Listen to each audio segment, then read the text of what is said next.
আজকে আমি শেয়ার করে নেবো আপনাদের সাথে একদম দানেদার বেসন কি লাড্ডু। তার সাথে শেয়ার করে নেবো কিছু টিপস, যাতে আপনারা যখন এটা বাড়িতে ট্রাই করবেন তখন প্রত্যেকবার আপনাদের এই দানেদার লাড্ডু যেন একদম পারফেক্ট তৈরি হয়। আপনি যদি প্রথমবার এই লাড্ডু বাড়িতে তৈরি করেন তাহলেও কিন্তু একদম প্রথমবারেই পারফেক্ট তৈরি হবে। যে খাবে আপনার প্রশংসাই করবে। কেউ ভাবতেই পারবে না এটা আপনি বাড়িতেই বানিয়ে নিয়েছেন। এখনো চ্যানেলটিকে সাবস্ক্রাইব না করে থাকলে নিত্য নতুন রেসিপির জন্য চ্যানেলটিকে সাবস্ক্রাইব করে বেল আইকনটি অবশ্যই প্রেস করে দেবেন। সবার প্রথমে দানেদার লাড্ডু বানানোর জন্য আমি এখানে বানিয়ে নেব তাগার। এর জন্য লাড্ডুটা কিন্তু একদম দানেদার তৈরি হবে। এটা হচ্ছে আমার প্রথম টিপ দানেদার লাড্ডু বানানোর জন্য। এটা মার্কেটেও কিনতে পাওয়া যায়, কিন্তু সব জায়গায় সবসময় অ্যাভেলেবেল থাকে না। জেনারেলি এটা আমি বাড়িতেই বানিয়ে নিই। তাগার বানানোর জন্য এখানে আমি নিয়ে নিয়েছি হাফ কাপ চিনি। তার মধ্যে আমি অ্যাড করে দিয়েছি 1/3 কাপ জল। জল আর চিনিকে খুব ভালো করে মিক্স করে নিতে হবে যতক্ষণ পর্যন্ত না চিনিটা জলের মধ্যে গুলে যায়। আর এখানে গ্যাসের ফ্লেমটাকে হাইতে রেখে দিতে হবে, তাহলে এই প্রসেসটা কিন্তু খুব তাড়াতাড়ি হয়ে যাবে। যখনই দেখবেন চিনিতে এরকম সাদা সাদা ঝাঁক তৈরি হচ্ছে, তখনই এখানে অ্যাড করে দিতে হবে 1 টিস্পুন ঘি। এটা ইউজ করলে তাগাটা একদম সফট হয় আর মেশাতে কিন্তু কোনো প্রবলেম হয় না। আর এটার মধ্যে কোনো রকম লাম্পসও তৈরি হয় না। যখন দেখবেন চিনির মধ্যে প্রচুর পরিমাণে এই রকম ভাবে ঝাঁক তৈরি হচ্ছে, তখন আপনাকে গ্যাসের ফ্লেমটা এখানে অফ করে দিতে হবে। আর কন্টিনিউয়াসলি কিন্তু এইভাবে নাড়তে হবে। চালাতে চালাতে দেখবেন চিনিটা ড্রাই হতে শুরু করেছে। এখানে দেখতেই পাচ্ছেন চিনিটা কিন্তু ড্রাই হচ্ছে আর কালারটা আরো কিন্তু হোয়াইট হয়ে আসছে। এই সময় থামলে কিন্তু মোটেও চলবে না, কন্টিনিউয়াস কিন্তু চালিয়ে যেতে হবে। সামনেই রক্ষাবন্ধন উৎসব। রক্ষাবন্ধন উৎসবে বাড়িতে সকলের জন্য ঠিক এই রকম পারফেক্ট দানেদার বেসনের লাড্ডু বাড়িতেই বানিয়ে নিতে পারেন, স্পেশালি ভাইয়ের জন্য। অবশ্যই বাড়িতে একবার হলেও ট্রাই করবেন, আশা করি আপনাদের ভালো লাগবে। আপনার যদি এখানে মিক্স করতে কোনো অসুবিধা হয়, তাহলে এই ক্ষেত্রে আপনি পটেটো ম্যাশারটা কিন্তু ব্যবহার করতে পারবেন। পটেটো ম্যাশারটা ইউজ করলে একদম সমানভাবে তৈরি হবে। এখানে কোনো রকম লাম্পস তৈরি হবে না। দেখতেই পাচ্ছেন তাগাটা কিন্তু একদম দোকানের মতো রেডি হয়েছে, আর এর মধ্যে কোনো রকম লাম্পসও তৈরি হয়নি। আর এটা বানাতে 5 থেকে 7 মিনিটের বেশি সময় লাগে না।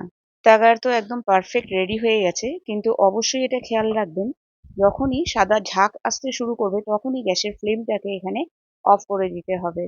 এটাকে আমি একটা বাটিতে ট্রান্সফার করে নিচ্ছি আর রেখে দিচ্ছি একপাশে।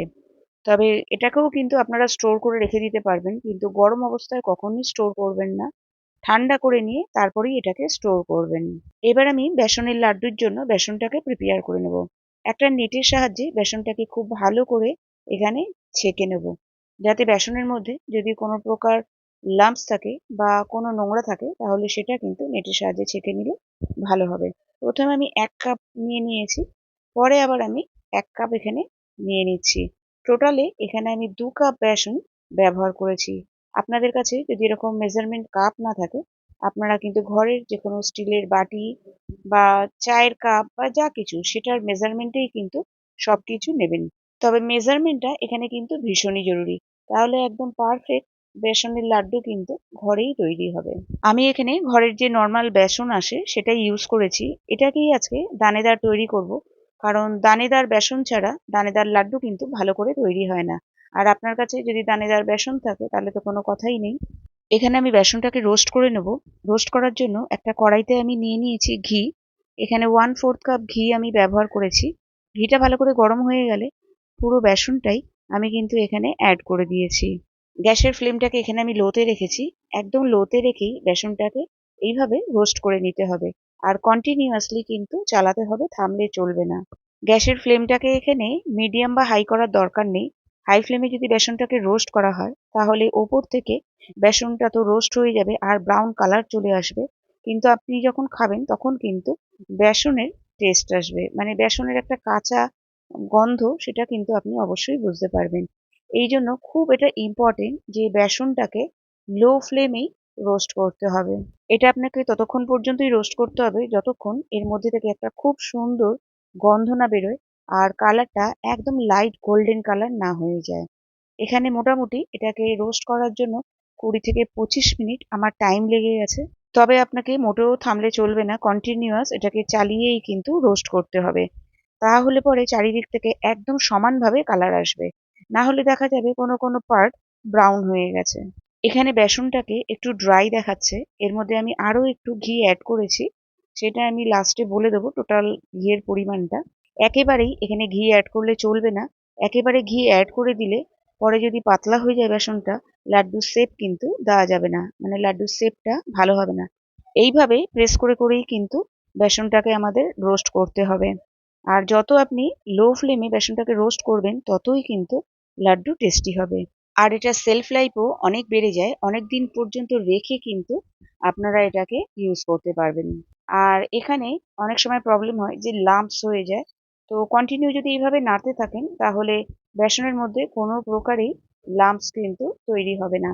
অনেক সময় বেসনের লাড্ডুর থেকে কাঁচা গন্ধটা বেরোয়, সেটা তখনই হয় একদম হাই ফ্লেমে বেসনটাকে রোস্ট করা হয়।